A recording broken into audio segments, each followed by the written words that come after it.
Hey, this is from LickNRiff.com, and it's time for another viewer request. And in this video I'm going to teach you a fingerstyle arrangement I've made especially for you guys and girls of Randy Newman's You've Got a Friend in Me from the movie Toy Story. First I'm going to play it for you so you can see and hear how it goes, and then we're going to break it down lick by lick with tabs on the screen and everything. So without further ado, it goes like this.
Alright, so as you've seen, this is a jazzy blues in E. So the chords you're gonna need for this are E major, G sharp major, okay, on 4, below it, or above it pitch-wise, but below it physically on the strings, C sharp minor, we're gonna have B7, we're gonna have A, and A over B flat, meaning that you play an A chord, but you play it with a B flat bass, one on the A string, okay? Okay? In this movement, for example, we're gonna have F sharp 7 over C sharp, which is just a fancy name for an F sharp 7 chord.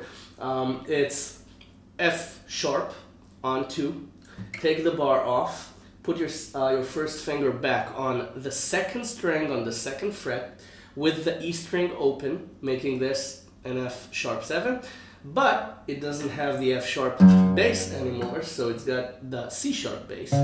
So that's why this is F sharp 7 over C sharp, because it's got a C sharp on the bass. That's it. It's just F sharp 7 over a different bass note. And the last chord is... No, it's not the last chord, excuse me. There's another chord in the B part. You've got C sharp 7 in this shape. It's just C7 up 1 fret. Okay? With the bass on 4, first finger on 2. And you've got D flat, D sharp 7, which is this. Okay? It's D7, up 1 string, and you add your first finger on the D string on 1 for a D sharp bass. Okay? That's it. Those are the chords. E, A over B flat, B7, F sharp 7 over C sharp, C sharp 7, C sharp minor, G sharp, and D sharp 7. Let's begin. You're also going to need to know the Travis picking technique, and this is not the time to teach it.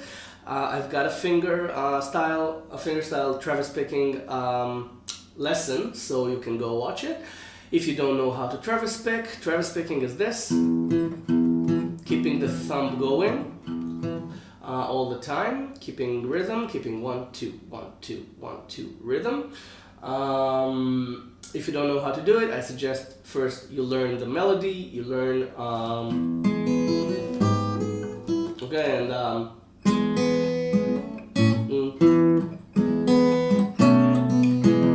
okay, without the alternating bass notes, and then learn Travis picking and then practice it. Don't practice everything at once.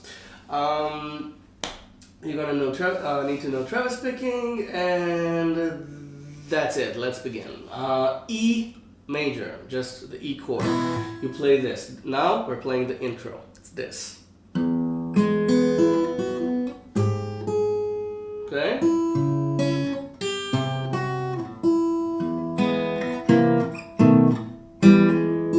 Okay? This is the intro played slowly. So it begins on E and ends on E. Now you play the bass note, then strings 3, 2, 1. Just an E arpeggio. Then you play 2 on the E string. You add it with your pinky. Okay, so it's okay into an E add 9 for a second there.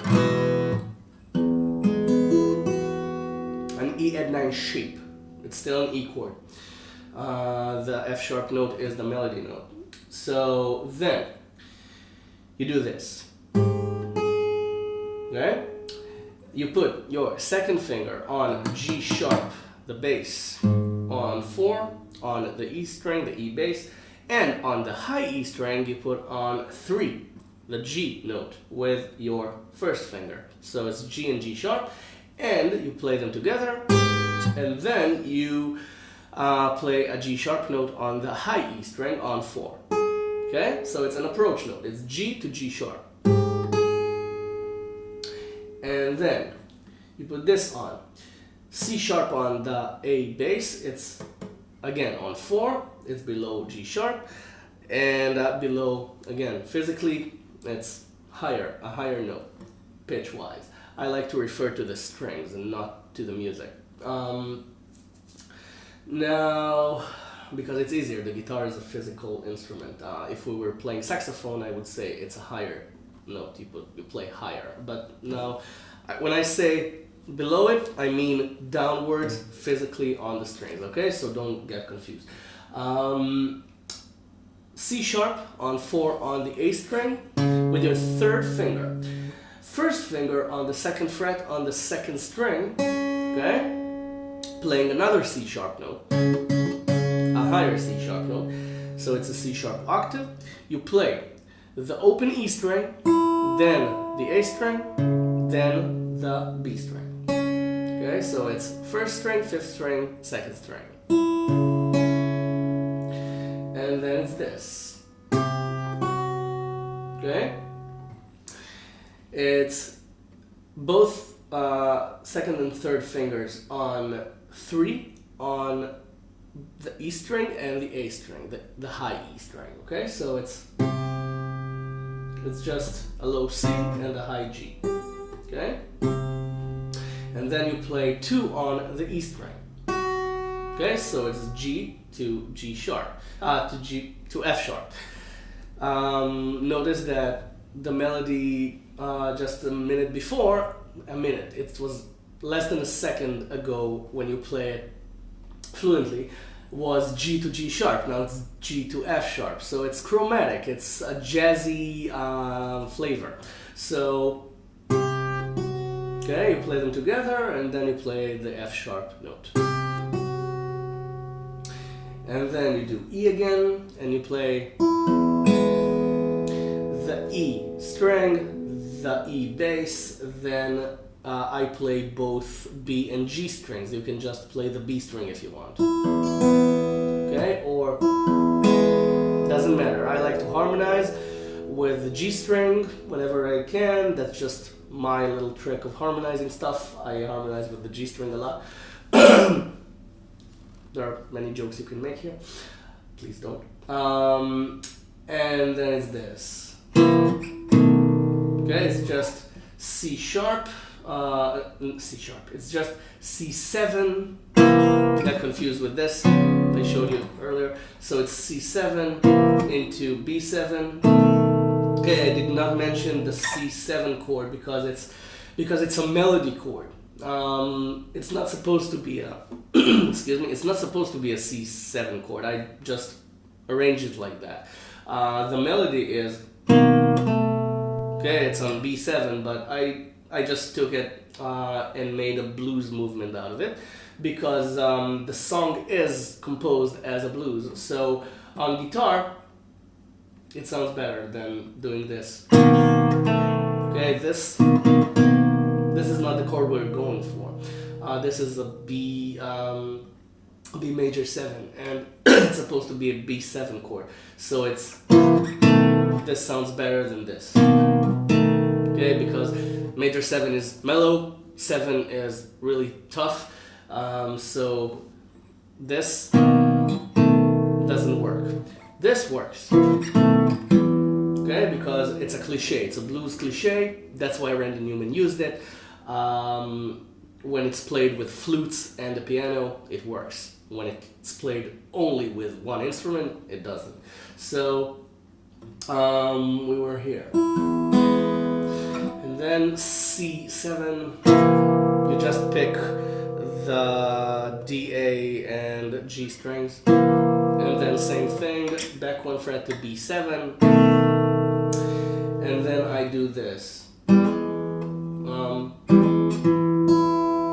Okay, you don't have to, that's just the way I play it.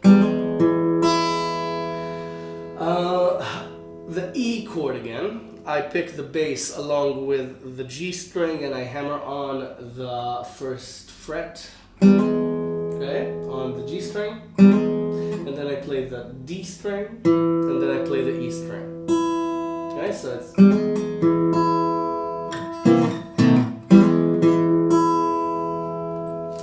now, I don't like the next little lick, so when I play it, I don't play the next lick, but it's on the original song. Again, played by flutes, so when it's played by flutes, it sounds good. When it's played on guitar, not so much, in my opinion. But I'm going to teach you anyway because you asked for this arrangement, so it's a full arrangement.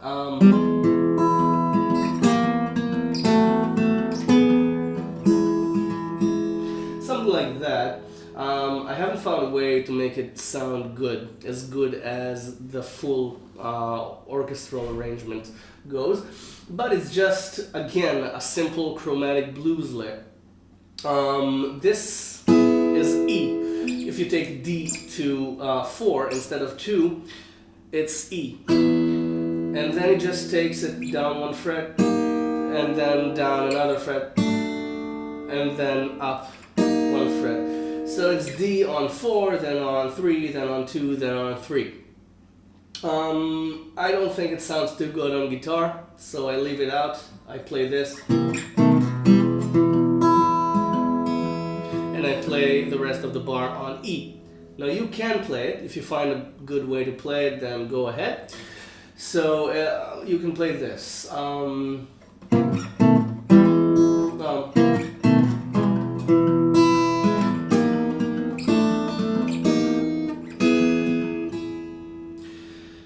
You see why I don't like it? It doesn't sound good. When the flutes play it, it sounds fine.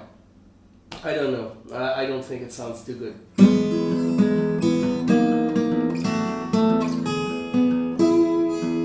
You can go back to E, the D on 4, if you want. That kind of solves it. But that's not the original melody. The original melody ends on E flat, on the E flat chord.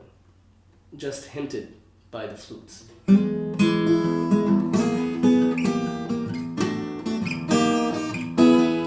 Okay, I prefer to go back to E if I play it. Now, let's play the entire intro and then move on to the verse, to the A part.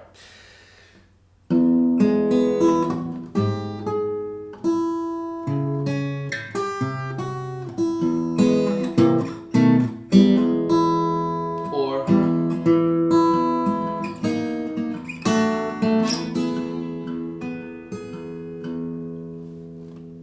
So E, G sharp bass, C sharp bass, C bass, E, C7, B7, E. Okay, you can play the E like this if you want. You can leave the D string out of this. Just a simple country blues lick. Remember, this is the way I play it. You can play whatever you want. I'm just showing you the notes. You take them and do whatever the heck you want. It's your arrangement from now on. Alright, now let's play the A part. Goes like this.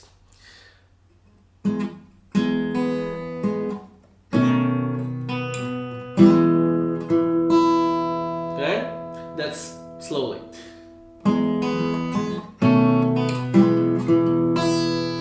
It's E, B7, E. So on E, the melody is very simple. G string, B string, G string. Okay? Now along with the bass notes, that's it. Okay? Just sounds a bit fuller. And with one bass note, it sounds fine. And then B7, but the pinky is on the second string on the second fret. So technically, you're playing a B9, a jazz B9 with the 7th note. So it's a jazz 9th chord. You can call it B7-9 if you want. Okay, you play all 4 notes, 2nd string, 3rd string, 4th string, and 5th string. Then open B string. Then back to E, and you play the lick you played in at the end of the intro. Okay? Very simple. It's E, B7, B9. I say 9 with the little bunny ear motion because technically it's B7. The 9 is the melody note. And then E.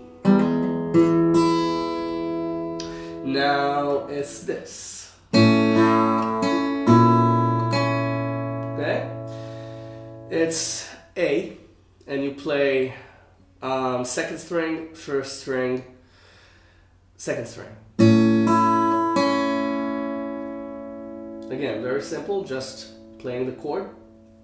Almost everything in this composition is within the chord. Then you add the B flat bass, remember, A over B flat, and you play this. Okay, you play the B flat bass along with the E string and then the B string. So it's A over B flat,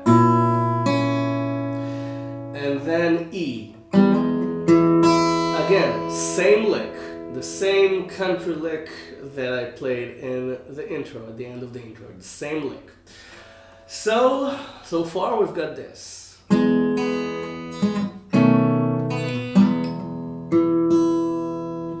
over B flat, E. No, I was wrong, excuse me. Sometimes when you play things slowly and break them down, you forget some notes. It's not the same ending, this time you play this. On the E chord, at the end, after the A and the A over B flat, you play the 2nd string and the 3rd string, and if you want, you can add the E string, okay? Okay, because it's, you got a friend in me. Okay, and you can add this note just to add a small flavor to the chord.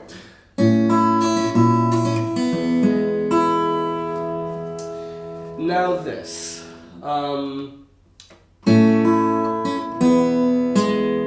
Which is basically the same thing without the B flat bass.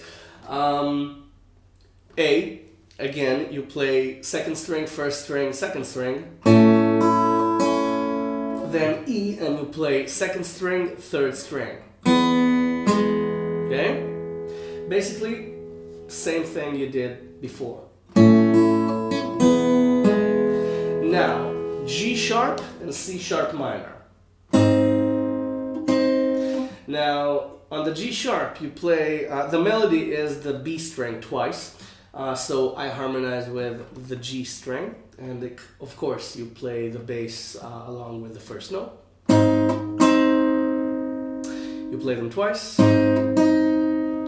And then C sharp minor, same thing. You play the B string, harmonize with the G string if you want, and play the bass. Okay, so it's... Okay, so...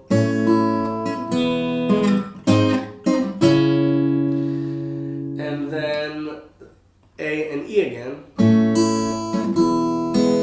Only this time with a small difference. You play the A the same way again. Second string, first string, second string. Then on the E, you play first string, second string. Instead of second string, third string. It's just down one string physically, up one string musically. Okay, that's it. That's the only difference. Now on the G sharp and the C sharp minor, you play the E string. Actually, you can leave the E string out of the C sharp minor chord. Just play the G sharp chord along with the E strings, so you can pick strings 1, 2, and 3. And then on the C sharp minor, play what you played before, play the second string and the third string. Okay? Okay, so what we have so far is this.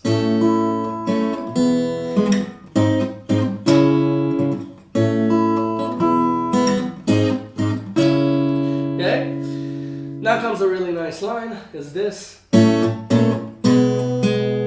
Okay, it's A, you play the second and third strings along with the A bass. Then you play the same thing with the B flat bass, A over B flat. Okay, so it's... And then you play E, and you play the same strings. So it's E over B. You play the B note on the A string. You don't play the E bass, so it's E over B. And then you play the third string again. Okay, got it? I'll explain in a minute. Again, A, E over B flat, E over B. Okay, what we've created here, what Randy Newman created here, what I arranged here is a chromatic movement on the bass. It's... Got it? Again, a blues cliche. Again, it's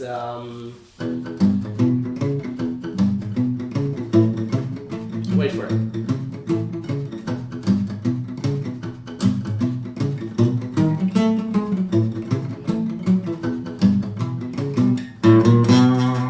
Okay? The turnaround into B.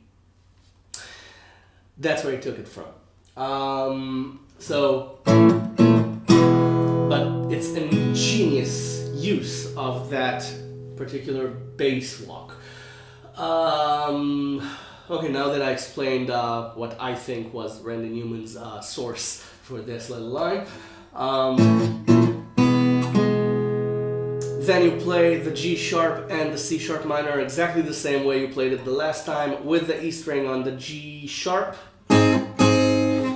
without the E string on the C sharp minor. Okay, so it's...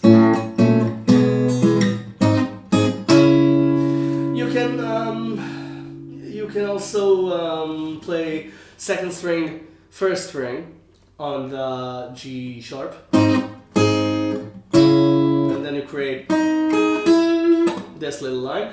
You don't have to. And then we're at the end of the A part already. Didn't notice. Then it's this. Okay, and then again. Okay, that's that's it. You can go home. I'm kidding. F sharp over C, F sharp 7 over C sharp. That's a long ass name. And you play, okay?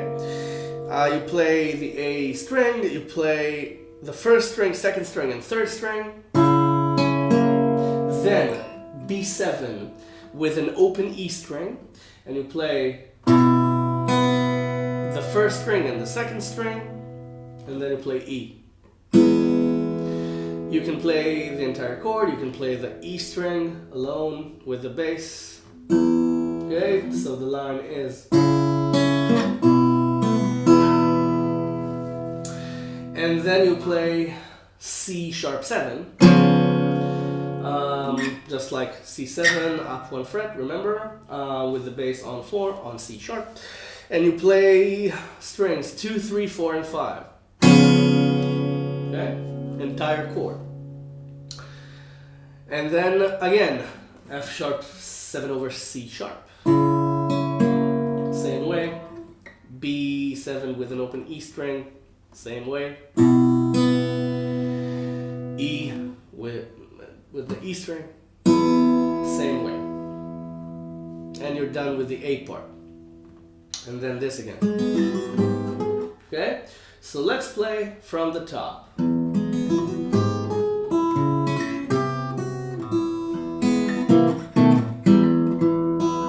Okay, I'll begin the A part. E, B7, E, A over B flat, E, A, E, G sharp, C sharp minor, A, E, G sharp, C sharp minor, A over B flat, E, G sharp, C sharp minor. Let's call this as F7, B7, E, C sharp 7, F7, F sharp 7, B7, E. Now without talking.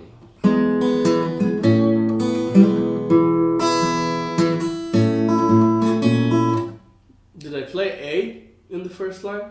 Made a mistake, I think. Again.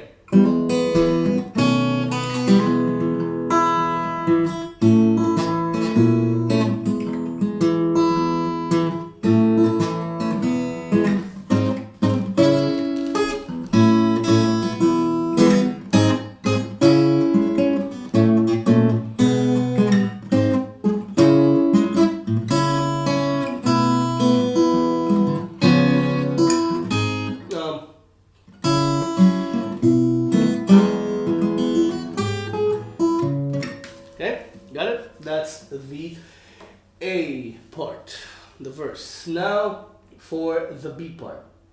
The B part is relatively easy. Relatively because it's shorter. So shorter, easier, not the same thing, but it's just this. A. Okay? The melody is the E string. You can harmonize with the rest of the strings. So A. Then D sharp 7. Okay, you can also accentuate the entire line, he says. Okay, but I think this is too much.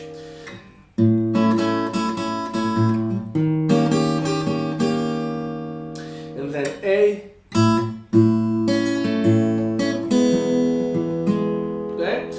It's just A, and you play strings 1, 2, 3, then strings 1 and 2 again, then E with the second string, and you can complete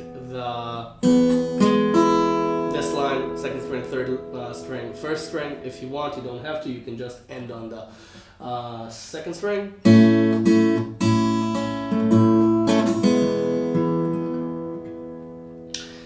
Then D sharp 7 again.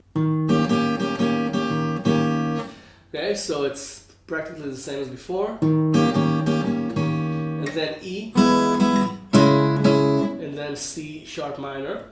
On E, you play the E string. On C sharp minor, you play the B string. It's the same note. It's an E note. Okay, but the chord changes. So, okay, and then I'll explain in a minute why this is going on, along with the lyrics. And then this, it's F sharp 7 over C sharp again. This time you play strings 2, 3, 4, and 5, and then you play an open B string, and then you play B7 strings 2, 3, 4, and 5. Again, it's the same note, the open B string, that's the melody, and the chord changes. So, and then you have an entire bar of B7 to just play any way you want.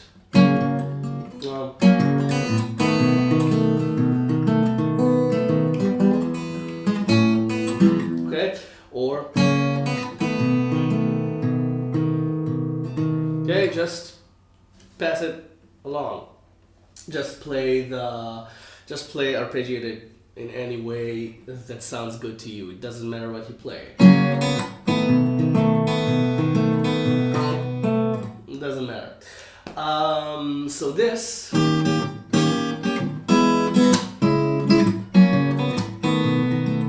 it's